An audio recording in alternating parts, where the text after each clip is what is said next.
10 minutes. धन्यवाद sir. 10 minutes. Thank you sir. एक महिला होने के नाते मैं आशा करूंगी कि आप 5 मिनट आप अपनी तरफ से मुझे देंगे, और मैं सत्ता पक्ष को भी कहूंगी कि आज महिलाओं का दिन है। मैं होम मिनिस्टर साहब से रिक्वेस्ट करती हूं कि 5 मिनट आप अपनी तरफ से मुझे दीजिएगा, अपनी पार्टी से दीजिएगा। सबसे पहले मैं महिला रिजर्वेशन बिल का स्वागत करती हूं। मैं भी महिला हूं और चाहते हैं हम लोग कि महिलाओं की जो भागीदारी है वो सदन में बढ़े, राजनीतिक परिवेश में बढ़े, लोगों के प्रतिनिधित्व करने में बढ़े। मैं एक आपत्ति दर्ज कराना चाहती हूं जिसका नाम आपने दिया है महिला आरक्षण का, नारी शक्ति विधेयक। ये नारी शक्ति विधेयक है, लेकिन अपने नाम दे दिया इसका नारी शक्ति वंदन विधेयक। मुझे लगता है ये एक संवैधानिक अधिकार है, ये कोई दैविक वरदान नहीं है, ये कोई प्रधानमंत्री साहब का या आपका दिया हुआ महिलाओं को दया का पात्र नहीं है। ये हमारा एक संवैधानिक अधिकार है। आपने इसका नाम दैविक और दया और पूजा से जोड़ के, मुझे लगता है जो आंदोलन का इतिहास था उसको भी खत्म करने की कोशिश की है। ये एक मैं महिला होने के नाते बोल रही हूँ। वंदना, आपके सरकार में महिलाओं की कितनी होती है ये हम सबको मालूम है। वंदना हम महिलाओं की, सत्ता पक्ष हो या विपक्ष में हो, जितनी भी पुरुष मानसिकता है, महिलाओं की वंदना इतिहास गवाह है कि जब जब आपको शक्ति की जरूरत होती है, जब जब आपको सत्ता पाने की जरूरत होती है, जब जब आप विजय की आशा रखते हैं, तब आप एक महिला को देवी बनाकर उसकी पूजा करने लगते हैं, वंदना करने लगते हैं। लेकिन अंदर में एक पुरुष की जीत और उसकी वंदना होती है।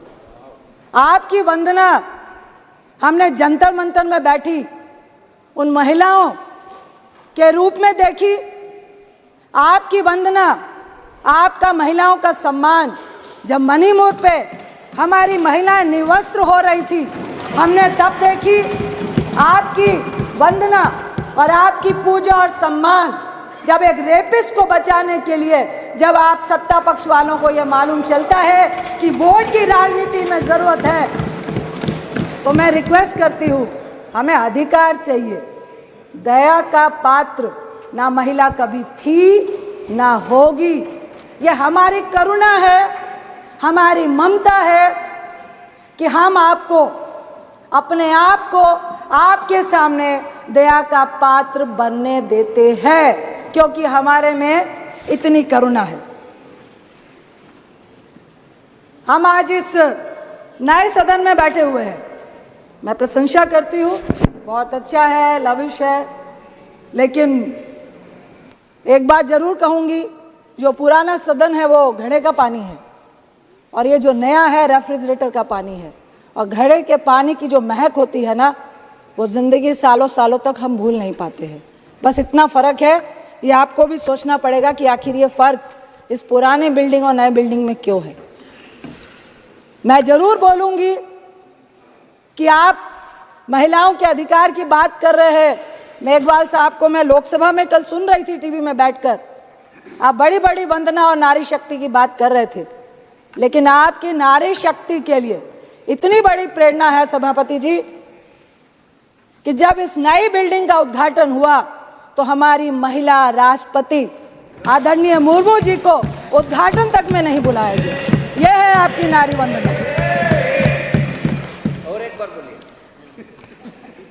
13 साल से हमारा आरक्षण, हमारा अधिकार, हमारा सम्मान से हम वंचित हैं। लेकिन मुझे आपके इस बिल में षड्यंत्र नजर आता है। 13 साल से राज्यसभा में हम लोगों ने पारित किया था और आज आप इसको लेकर आए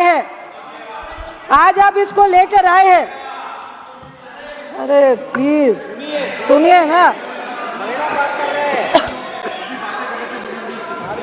आज आप इसको लेकर आए हैं 9.5 साल के बाद। 2014 में आप सत्ता में आए, आपके मैनिफेस्टो में था महिला आरक्षण देना है।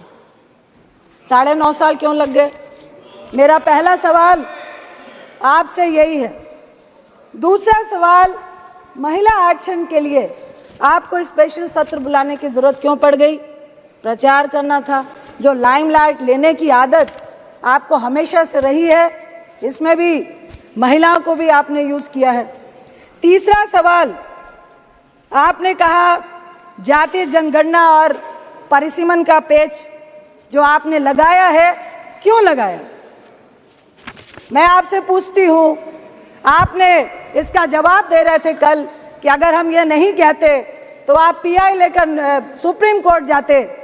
अरे आप तो वो लोग हैं जिन्होंने नोटबंदी लगाने से पहले किसी से चर्चा भी नहीं की और 155 लोग लाइनों में मार दिए, तो अभी ऐसी कौन सी बाधा है? आप वो लोग हैं जो किसान का कानून लाने से पहले किसी से नहीं पूछा, 750 किसान शहीद हो गए, लेकिन वो आपकी बाधा नहीं बनी। 1 साल तक लगातार वो सड़कों में बैठे रहे। मैं आपसे सवाल करती हूं कि फिर महिलाओं के रिजर्वेशन के अधिकार में, ये परिसीमन की, ये जनगणना की, सीट के रोटेशन की जो आपने बाधा लगाई है, क्या ये चुनावी एजेंडा है 2024 का, जिस पे आपको सिर्फ और सिर्फ झुंझुना दिखाना है? मैं आपसे आपकी नियत और अपने कांग्रेस की नियत के बारे में सफाई देना चाहती हूँ, उदाहरण देना चाहती हूँ। आप महिमा मंडल कर रहे हैं कि आप महिला रिजर्वेशन बिल लेकर आए, लेकिन मैं आपको उदाहरण देती हूँ कि 9 मार्च 2010 में जब यूपीए 2 राज्यसभा में जब ये बिल पारित हुआ था, यानी सत्ता में आने के 1 साल के बाद, यानी कि हमारी मंशा आने वाले लोकसभा में इसका प्रचार करना नहीं था। 10, 11, 12, 13, 14 में चुनाव था। हम सिर्फ और सिर्फ महिला को सशक्तिकरण करना चाहते थे। राजीव गांधी जी ने कहा था, मैं उनके एक इंटरव्यू के एक संक्षिप्त शब्दों को याद करना चाहती हूं कि महिलाओं के मामले में जो हिंदुस्तानी पुरुष है वो डबल स्टैंडर्ड का है।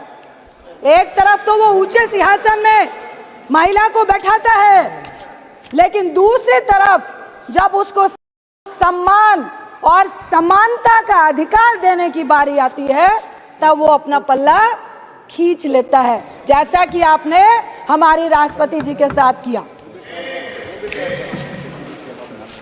वो भी ट्राइबल। मैं आपसे सिर्फ इतना कहना चाहती हूं कि देखिए, हम चाहते हैं कि जातीय जनगणना, परिसीमन, रोटेशन को दरकिनार करके आप महिला को आरक्षण क्यों नहीं देना चाहते हैं? इसका मतलब है आप पुरुष के हिस्से में से महिलाओं को हिस्सा नहीं देना चाहते हैं। आप परिसीमन करेंगे, सीटें बढ़ाएंगे, उसके बाद आप महिलाओं को एक अलग से हिस्सा देंगे। आखिर क्यों नहीं आज के हिस्से में आप महिलाओं को हिस्सा देना चाहते हैं? मैं आपसे इतना ही कहूंगी कि हमारा जो महिलाओं को मजबूत करने का जो महिला का बिल था, वो यूपीए 2 में जो राज्यसभा में पास हुआ, हम चाहते हैं कि ये जो आपने नारी शक्ति का वंदन विधेयक का नाम दिया है, इसको समानता का अधिकार दे, हमें वंदना और पूजा नहीं करें। इसके साथ मैं आपसे जरूर कहूंगी कि हम चाहते हैं कि ये बिल पास हो, SC/ST के साथ OBC महिलाओं को भी अधिकार मिले, क्योंकि हमारी और आपकी जैसी महिलाएं संघर्ष करके आई हैं, कल भी आ जाएंगी। हमें भी संघर्ष करना पड़ता है, लेकिन इस राजनीति के फील्ड में, इस मैदान में एक अकेली महिला अगर वो समाज के लिए अच्छा भी करती है, लेकिन इस राजनीति के दलदल में उसका अकेले कूदना, संघर्ष करना आज भी बहुत जटिल है। क्योंकि अगर महिला मजबूत है, आपके साथ कंधे से कंधा मिलाकर चलना चाहती है, अपनी राय रखना चाहती है, वो जो पुरुष मानसिकता है उसको गवारा नहीं है।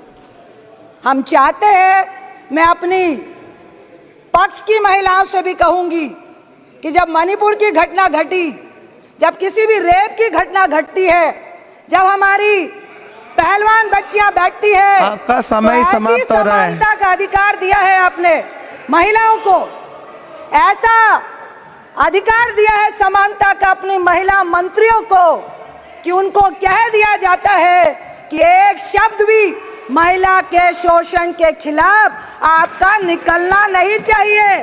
ऐसी समानता और ऐसी दैवीय शक्ति हमें आपकी नहीं चाहिए, हमें अपना अधिकार चाहिए। इसके साथ ही मैं एक कविता का अंश पढ़ के अपनी बात को खत्म करना चाहूंगी। नारी के ऊपर एक कविता है, उतारो मुझे जिस क्षेत्र में सर्वश्रेष्ठ कर दिखाऊंगी, औरों से अलग दिखने में कुछ अलग करके ही जाऊंगी। चाह नहीं है एक अलग नाम की, इसी को महान बनाऊंगी। नारी हूं मैं इस युग की, नारी की अलग पहचान बनाऊंगी। जो सदियों से देखा तुमने लिपटी साड़ी में कोमल तन को, घर घर में रहती थी वो पर जान न सके थे उसके मन को। झुकी हुई सी नजरें थी, वाणी मध्यम मधुर सी थी, फिर भी तानों की आवाज प्रबल थी। हिम्मत ना थी उफ करने की, अब बदल गई है ये पहचान। अब बदल गई है ये पहचान, नारी की ना साड़ी परिभाषा, वाणी अभी भी मध्यम मधुर सी, पर कुछ कर गुजरने की है प्रबल सी आशा। चाहे जो भी मैं बन जाऊं, गर्व से नारी ही कहलाऊं। मुझे गर्व है कि आज सभापति की चेयर में हमारी ओलंपियन पीटी उषा जी बैठी हैं।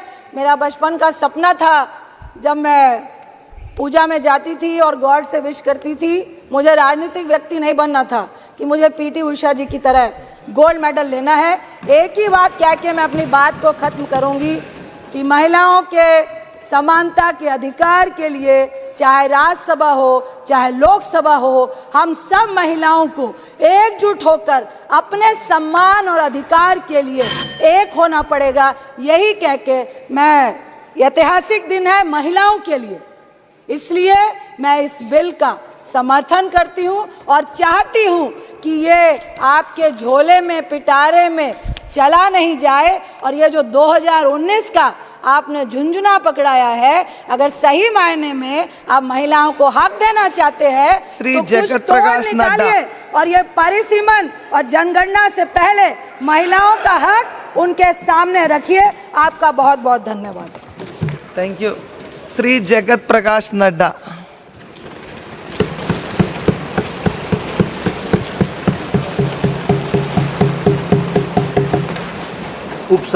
सभापति महोदया, आज मैं